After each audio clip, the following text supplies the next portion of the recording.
मैं हूं रूबा अंसारी और आप देख रहे हैं मिल्लत टाइम्स। इस वक्त हमारे साथ सोशल एक्टिविस्ट ऐमन रिजवी साहिबा मौजूद हैं। आपने इन्हें बहुत सारे वीडियोस में देखा होगा, जो वायरल वीडियोस होती हैं उनमें आपने इन्हें देखा होगा। देश से विदेश के तमाम मुद्दों पर बोलते हुए सुना होगा, फ़िलिस्तीन के लिए आवाज़ उठाते हुए सुना होगा। अब इन्होंने राजनीति में कदम रख दिया है और चांदनी चौक की लोकसभा सीट से अभी नामांकन भरा है। तो सबसे पहले तो आपको बहुत बहुत मुबारक हो। मेरा पहला सवाल यही होगा कि क्या सोच के आपने राजनीति में कदम रखा? आप ऑलरेडी सोशल एक्टिविज्म कर रही थी, आपको लोग बाहर देश में सब जगह सुनते हैं। क्या ख्याल आया कि राजनीति में अब उतरना चाहिए? तमाम चाहने वालों को और आपके तमाम जितने भी मद्दा हैं और व्यूवर्स हैं उनको अस्सलाम वालेकुम। और सबसे पहले शुक्रिया आप लोगों का कि सबसे पहले जो ये न्यूज़ ब्रेक करी वो मिल्लत टाइम ने ब्रेक करी, चाहे वो ट्विटर हो, चाहे वो अपना फेसबुक हो, चाहे यूट्यूब हो, और उसके लिए मैं बहुत ज़्यादा शुक्रगुजार हूँ। और जैसे आपने कहा कि आप एक एक्टिविस्ट हैं और आप एक्टिविज़म कर ही रही थी, फिर आपको ऐसी क्या ज़रूरत पड़ी कि देखिए कुछ जैसे किसी भी बंदे को ख़ानदान की ज़रूरत पड़ती है, बिना ख़ानदान के मूव करना बहुत मुश्किल हो जाता है। तो इसी तरह जब आप एक सोशल लाइफ में आते हैं, जब आप अपनी शख्सियत को बहुत ज़्यादा दिन तक चाहते हैं कि वो दुनिया में सर्वाइव करे, तो उसके लिए आपको एक पॉलिटिकल पार्टी की एक जुड़ाव की ज़रूरत पड़ती है, एक सपोर्ट की ज़रूरत पड़ती है। क्योंकि जिस लिहाज से मैं काम कर रही हूँ, वैसे तो सोशल मीडिया पे लोग मुझे 6 साल से बहुत ज़्यादा इज़्ज़त, बहुत ज़्यादा प्यार और बहुत ज़्यादा मोस्ट वायरल मेरी वीडियो अल्हम्दुलिल्लाह रहती है। अल्लाह ताला का जितना शुक्र अदा करूँ उतना कम है।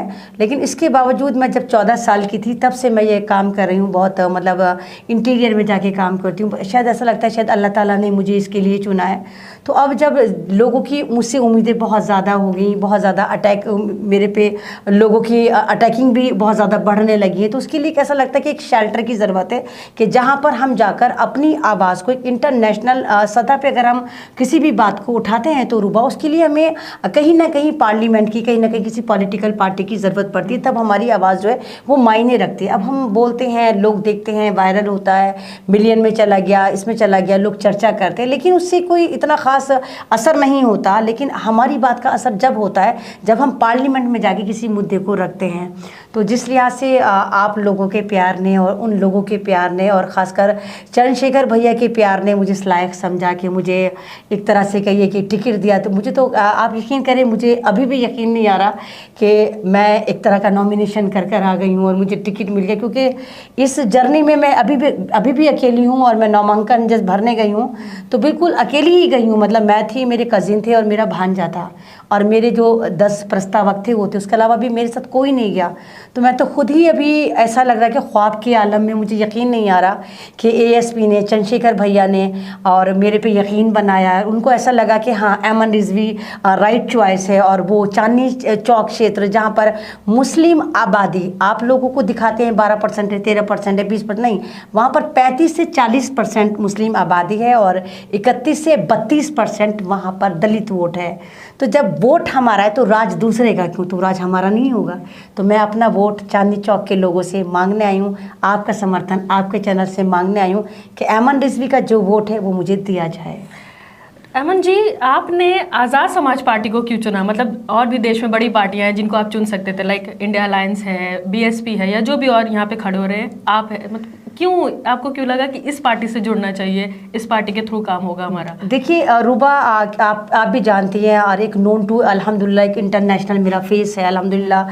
चाहे वो किसान मूवमेंट रहा हो, चाहे वो एनआरसी रहा हो, चाहे कोई देश की मॉब लिंचिंग रही हो, चाहे मेवात की मॉब लिंचिंग रही, कोई भी गैंग रेप रहा हो, अल्हम्दुलिल्लाह मेरी आवाज़ में बहुत ज़्यादा मेरी आवाज़ भी वहाँ पर वायरल होती है। मुसलमानों में जो एक बहुत चर्चित चेहरा है वो इन्हीं का मैं समझती हूँ माना जाता है। और फिलिस्तीन के मामले में भी, और अभी भी मुख्तार अंसारी के मामले में सब लोगों ने मुझसे मना करा कि अमन इस पे वीडियो मत बनाना। इवन जब वो आप ही देखिए कि पहले भी एक पुलिस कस्टडी में मारा गया था मुख्तार, उनको क्या नाम था, अतीक अहमद को, तब भी मुझसे मना करा गया था, नहीं रखिए। तो मैंने इस पर जो खुल के बोला तो अल्हम्दुलिल्लाह सारी चीज़ें वायरल हुई।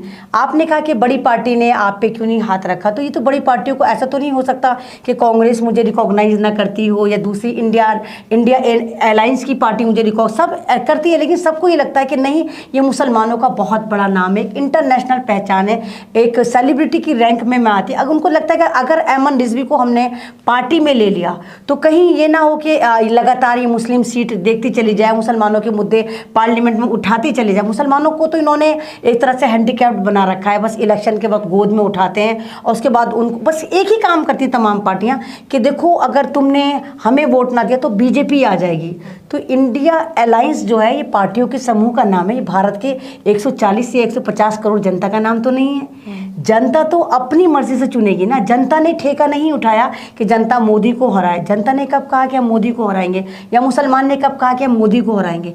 मुसलमान मोदी का दुश्मन नहीं है, मुसलमान बीजेपी से भी नफरत नहीं करता, मुसलमान उनकी नीतियों से नफरत करता है। बीजेपी की जो नीतियां हैं, जिस तरह मुसलमान विरोधी हैं, जिस तरह आपने कभी देखा कि मोदी, आप ये देखिए कि कांग्रेस ने ये कहा कि आप हमें वोट दीजिए, मुसलमान हमारे साथ आए, हम सेकुलर पार्टी हैं, और जिस तरह 5 स्टेट में कांग्रेस ने मुसलमानों का पत्ता काटा है, कहीं मुसलमानों को टिकट नहीं दिया। दिल्ली में मुसलमानों की, दिल्ली में इसकी लोकसभा की 7 सीटें हैं, 7 सीटों में आज तक कांग्रेस ने, बीजेपी ने, चलो बीजेपी तो दुश्मन ही मानते हैं ना कि बीजेपी तो मुसलमानों की खुली दुश्मन है, आम आदमी मुसलमानों को टिकट नहीं दिया। कितने बड़े बड़े धुरंधर नाम थे, आप ये देखिए यहाँ के हमारे ओखला के ही हैं, अमानत साहब हैं, मोस्ट वायरल हैं, आप देखिए सलमान खुर्शीद साहब हैं, आप देखिए कि चौधरी मतीन साहब हैं, अब बहुत बड़े बड़े दिग्गज मुसलमानों के नाम है जिनको टिकट दिया जा सकता था। आपको क्या लग रहा है कि क्या वजह है कि इंडिया अलायंस को मुसलमान पूरी तरह सपोर्ट भी करना चाह रहा है, कर रहा है, फिर भी मुसलमानों को चेहरा नहीं बना रहे हैं इंडिया अलायंस? नहीं, इनको मतलब मुसलमानों को ये डरा के कि अगर हम मुसलमानों को लेंगे तो बीजेपी ये कहेगी देखो मुल्लों की पार्टी है। जब राहुल जी ये कह रहे हैं कि हम सेकुलर हैं और आप हमें पीछे से सपोर्ट करिए, हम आगे देखेंगे।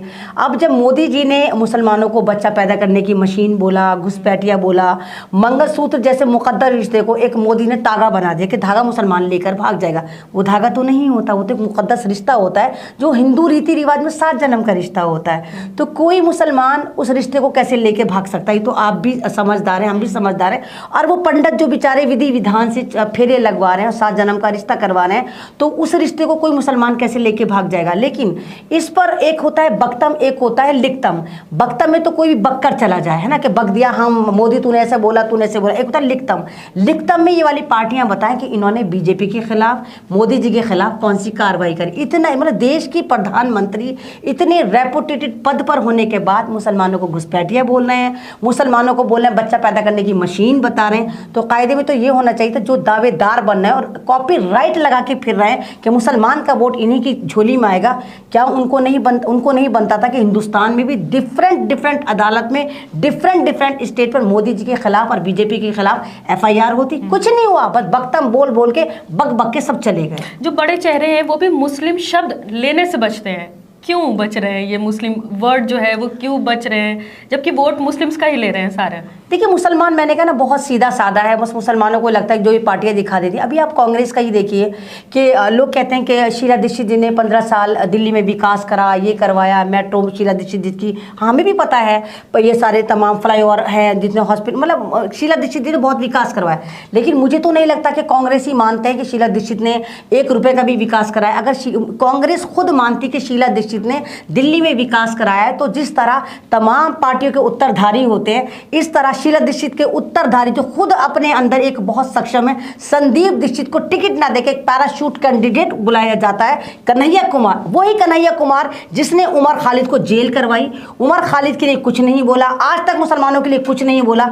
वही कन्हैया कुमार वहां पर मियाँ साहब का वोट लेने पहुंच जाता और मियाँ साहब कहते हैं भाई कन्हैया कुमार तुम तो हमारे पैगंबर हो, तुम तो हमारे खलीफा हो। तो मुसलमानों को ये चीज़ सोचनी चाहिए कि आप किस तरफ जा रहे हैं। क्या मुसलमान, ये वो वोट तो हमारा है। अब लोग कह रहे हैं कि नहीं कांग्रेस का वोट ये वाला मुसलमान काट रहा है, कांग्रेस का वोट वो मुसलमान काट रहा है। बेवकूफ़ है वो लोग, कांग्रेस मुसलमानों का वोट काट रहे हैं। वहाँ पर मुसलमान कैंडिडेट होना चाहिए, मुसलमान कैंडिडेट अपना वोट लेने जा रहा है, ना कि कांग्रेस का वोट लेने जा रहा है। और दूसरी तरफ अगर हम आ जाते हैं, दलितों में आ जाते हैं, तो चंद्रशेखर भैया भी मुसलमानों के लिए बहुत आवाज़ उठाते हैं। और मुझे उम्मीद है, हालांकि अभी बहुत छोटी सी पार्टी है, ASP बहुत छोटी पार्टी है और अभी इनका भी तो सिंबल भी अभी इनका इतना डिसाइड नहीं हुआ, लेकिन मुझे उम्मीद है कि अगर वो ये ना कि ये अकेले ही चले थे जानिबे मंजिल, मगर लोग साथ आते गए और कारवां बनता गया।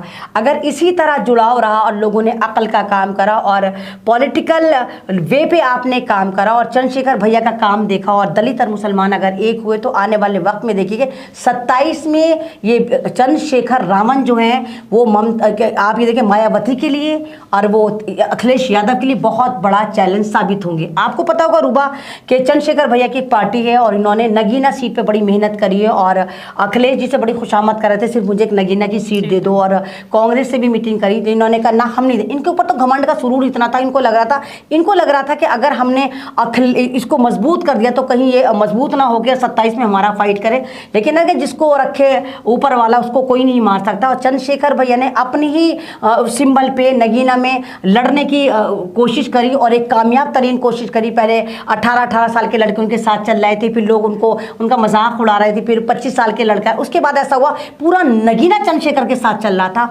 और आज ये कहा जाता है कि मैंने भी ग्राउंड पे जाके मालूम करा कि सब तरफ चंद्रशेखर भैया के लिए दुआएं हुई और लोगों ने भर भर कर वोट दिया। इवन जो इंडिया गठबंधन थे वो भी खुद जाके उनके लोग भी केतली पे जाकर बटन दबा कर आ रहे थे। तो एक सीट बचाने के लिए आप ये देखिए कि अखिलेश ने सिर्फ एक सीट बचाई। अब उसके बाद देखिए कि कितनी विधानसभाएं अखिलेश के हाथ से जाती हुई नजर आ रही हैं और 27 में बहुत बड़ी टक्कर अखिलेश को अगर कोई देगा तो चंद्रशेखर भैया ही देगा। मेरा एक और सवाल है, जैसे हम ग्राउंड पे गए, लोगों से हमने बातचीत की, तो स्पेशली जो मुस्लिम्स थे वो ये कहते हैं नजर आए कि वो गठबंधन को वोट देने वाले हैं, मतलब इंडिया अलायंस को वोट देने वाले हैं ताकि बीजेपी हार सके।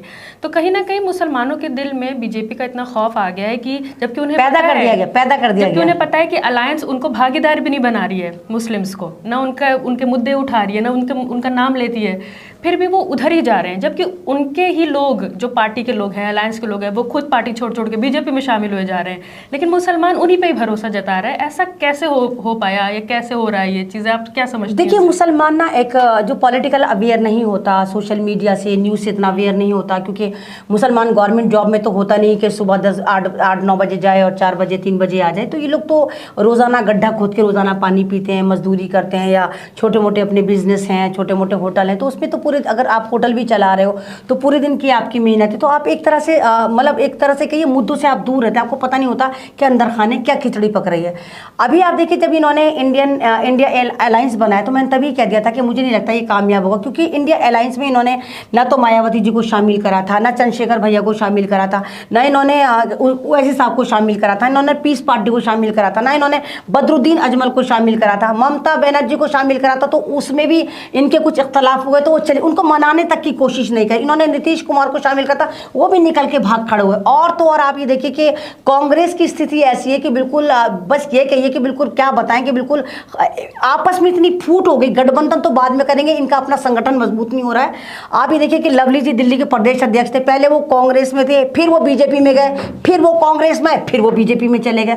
और अकेले नहीं गए, 4 जो इनके एमएलए कैंडिडेट थे उनको लेकर गए। और आप ये देखिए कि आपने, अगर आपको याद हो कि एक गौरव वल्ला थे, बड़े काबिल थे, उन्होंने भी बहुत सारी वीडियो गौरव वल्ला जी के पेज पे मेरी शेयर होती थी एनआरसी में, किसान मूवमेंट में। वो आप देखिए संबित पात्रा को ट्रिलियन में जीरो सिखाया करते थे। संबित पात्रा, तुम्हें नहीं पता कि जीरो कितना आता है ट्रिलियन में। आज गौरव वल्लभ बीजेपी में चले गए कि संबित पात्रा तुम टेंशन मत लो, मैं तुम्हें घर में बैठ कर ट्यूशन दूंगा। तो सारे दिग्गज जितने भी कांग्रेस के हैं वो सारे बीजेपी में जा रहे हैं। कोई ये तो नहीं है कि कांग्रेस छोड़ के कोई ओवैसी साहब की पार्टी ज्वाइन कर रहा है, कोई अखिलेश की पार्टी ज्वाइन कर रहा है, कोई पीस पार्टी में जा रहा है, बदरुद्दीन अजमल की पार्टी में जा रहा है। ये सारे के सारे थे, यानी तो ये तो हेड एंड टेल हो गए, यानी कि ये कांग्रेस है और ये बीजेपी है, यानी एक ही सिक्के के 2 रुख हैं, या तो कांग्रेस में है आप या बीजेपी में। तो जो अपने अंदर एकजुटता पैदा नहीं कर रहे, आपको लगता है कि वो देश को जोड़ पाएंगे? तो ये चीज़ है, और मुसलमानों को ये चीज़ समझनी चाहिए कि आप जितनी आपकी हिस्सेदारी है, आप कम से कम उतनी तो भागीदारी मानिए ना। आप मुर्दा कौम तो नहीं है, आप जिंदा कौम है, इसे रोई ज़मीन पे जिंदा है। अगर आप वहाँ के वोटर हैं और आपके पास अक्सरियत है तो आप क्यों नहीं मतलब इलेक्शन लड़ सकते, और आप क्यों कांग्रेस से वादा नहीं ले सकते कि अगले बार जो लोकसभा के इलेक्शन होंगे तो मुस्लिम किसी न किसी कैंडिडेट को, या तो जमुना पार वाले इलाके से, या ओखला वाले इलाके से, या चांदनी चौक के इलाके से मुस्लिम बंदे को क्यों ये लोग वोट नहीं, वो सॉरी टिकट क्यों नहीं देते?